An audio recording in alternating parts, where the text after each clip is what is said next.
everyone, today welcome to the second part of how to make a cake. So now I have my cake from the oven over here. And now the next process, you're going to need a box of whipped cream, a knife, and some cherries. Yeah. Okay, so let's get started. So this is my cake. It's all this thing.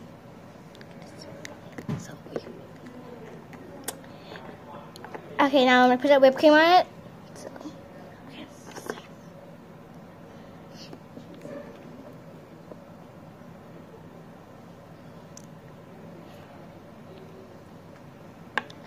Okay, so now we're going to flatten it out using a knife.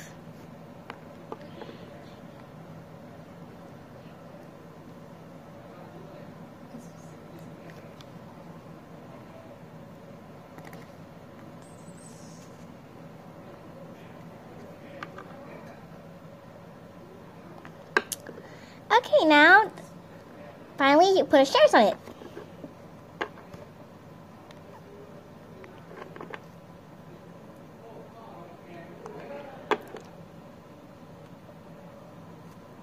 And now you're finally on your cake. Thank you.